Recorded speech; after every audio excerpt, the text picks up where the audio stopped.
Hello everybody, welcome back to another video. Today I've got another Kitbash showcase for you, showing off my latest and possibly greatest Tyrannid creation Kitbash here.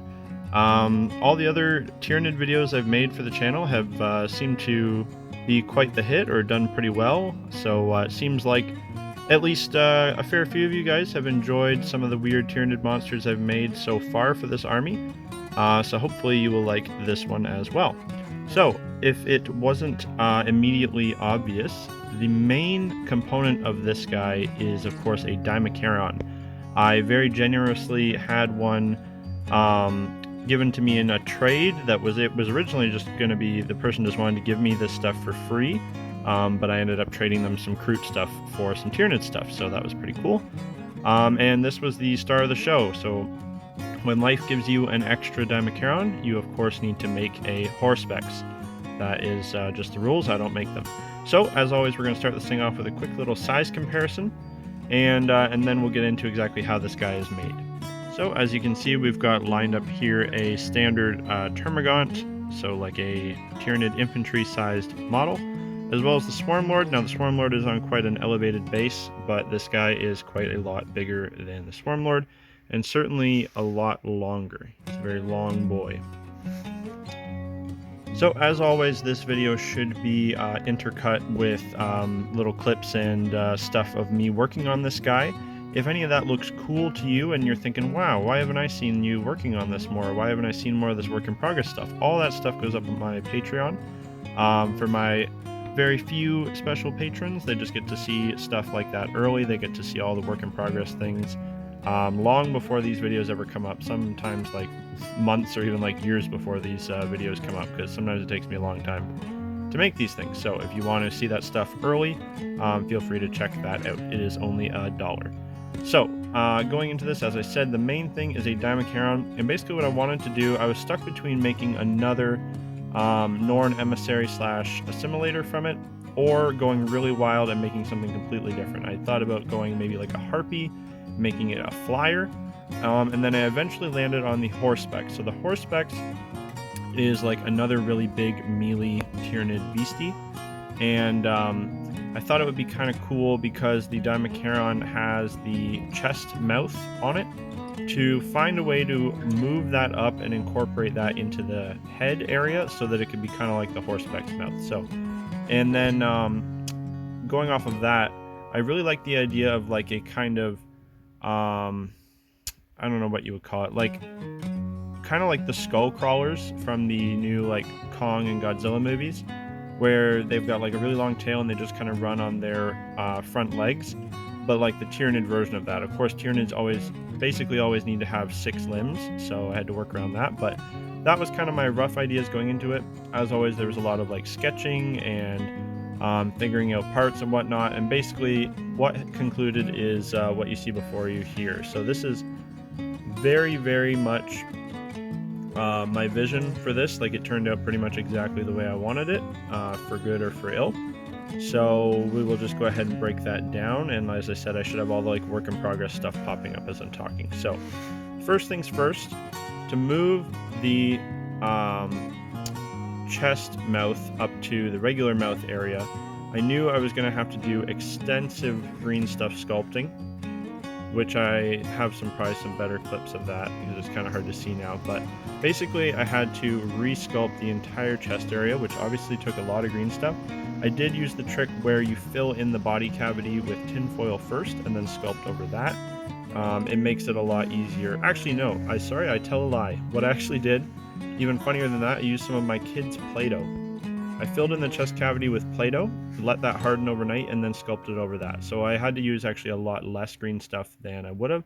I just like smoothed it out into a big sheet, kind of pressed that over, and then started working in the shapes from there. So the chest is the normal Dimachaeron chest, filled in with green stuff.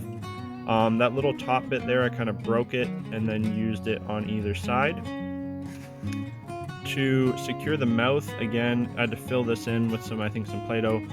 Brought the chest spines up to here, added in the mouth as well as some of these forget what these are called. They're like the little like flesh harpoon things from the Norn Assimilator kit. It's like everything is just gonna like fire out, grab stuff, drag it in to be eaten. This is the Dimachaeron head, and basically what I had to do was cut off that big extra bit off of the like top armor. Cut away some of the back of the head. I fully removed the whole bottom section because I wanted it to be like this. This is your like top jaw, right?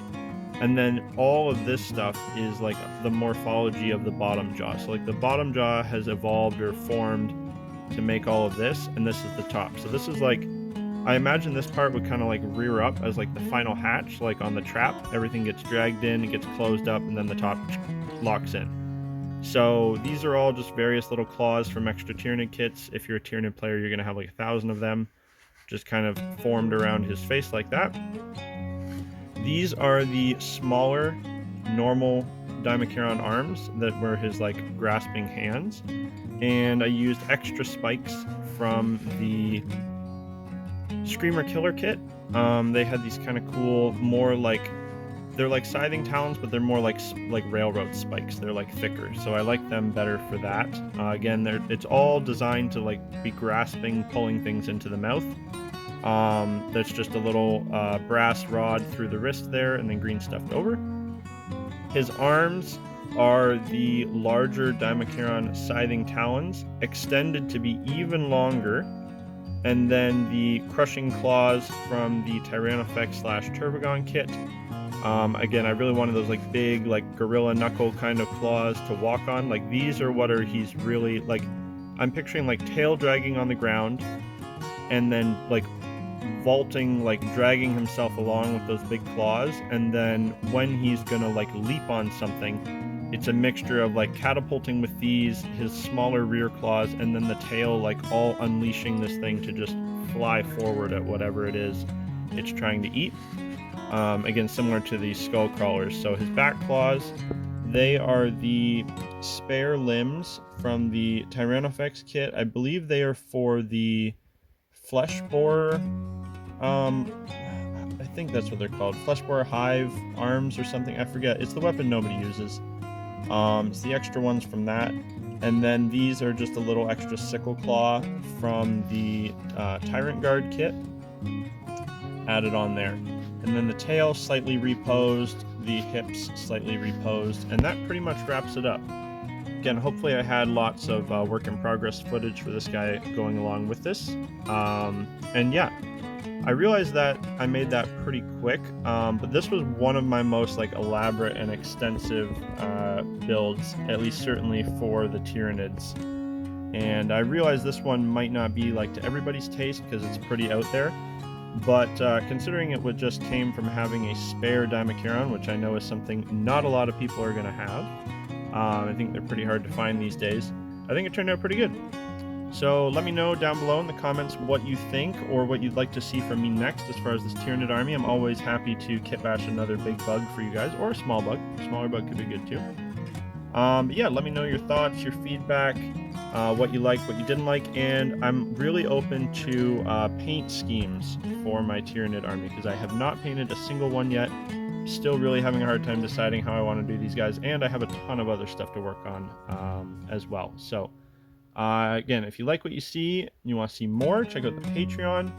As always, check out our channel sponsor, Lord of Skulls, for all your things Chaos and World Eater related. I realize that's not the focus of this video, but they make a lot of really cool stuff, and I have a discount code, so check them out. And yeah, that's about it. I'll see you guys in the next one. Bye for now.